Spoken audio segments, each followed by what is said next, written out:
Et parmi les choses qu'on déplore malheureusement aujourd'hui aussi, c'est le manque de temps qu'a, entre guillemets je dis, le manque de temps qu'a particulièrement l'homme, et aussi quelquefois, mais c'est plus général chez les hommes, ou c'est plus répandu du moins chez les hommes, le manque de temps qu'a l'homme pour sa famille, au nom de, quelquefois c'est au nom de je travaille, certains même vont jusqu'à dire au nom de mes responsabilités religieuses, comme s'il était meilleur que le prophète alayhi salatu wassalam. Alors quand tu regardes ses responsabilités religieuses, quelquefois ils sont très minimes, très limitées. Du moins c'est sûr, ils sont très limités par rapport aux responsabilités qu'avait le prophète alayhi salatu wassalam.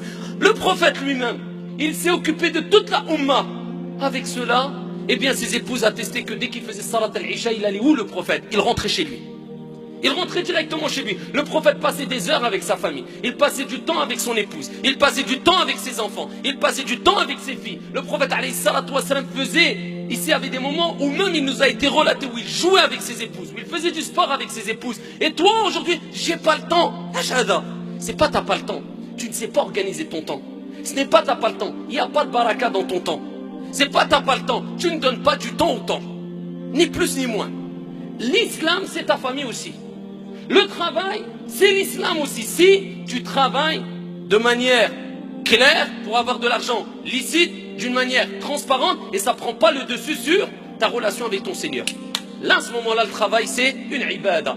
Ta famille, c'est une ibada. Le prophète, il dit la meilleure des aumônes. La meilleure des aumônes que tu puisses donner, c'est qui? C'est pour un pauvre ou pour ta famille? C'est pour ta famille. Ça veut dire que si tu donnes une aumône pour ta famille, eh bien sache que cette aumône-là, elle est meilleure que si tu l'avais donnée à un pauvre qui ne fait pas partie de ta famille, à Abdallah. Le prophète alayhi salatu wassalam a dit que tu es même récompensé pour une bouchée que tu mets dans la bouche de quelqu'un de ta famille, ton épouse. Tu as l'ajr, c'est-à-dire tu fais tes courses. Eh bien ici n'est pas le cœur serré quand on va t'afficher combien tu dois payer. Dis-toi, je mets niya fi sabilillah. C'est une aumône, c'est une sadaqa. Même quand tu payes tes courses, c'est une sadaqa. Et tu es récompensé, incha'Allah ta'ala. Et c'est même mieux que si tu les donnais à un pauvre. Parce que tu t'occupes de ta famille. Et Allah veut que tu t'occupes de ta famille avant tout. Allah, il dit préservez vos personnes et vos familles. Il n'a pas dit les gens, d'abord toi. Après ta famille, du feu. Si tu préserves ta famille, tu as préservé qui? Des générations et des générations. Parce que il y a toi, il y a ton épouse, il y a tes enfants. Tes enfants auront des enfants, incha'Allah.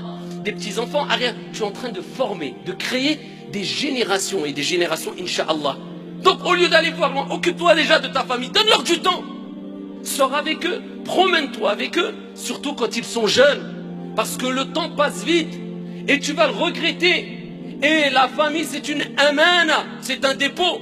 Et le prophète alayhi afdalu salati wa askat taslim a dit kama jaa fi sahih al-Bukhari, toute personne à qui Allah Jalla wa Ala a confié une responsabilité et celui-ci trahit ou alors n'assume pas comme il se doit sa responsabilité, il ne sentira pas l'odeur du paradis.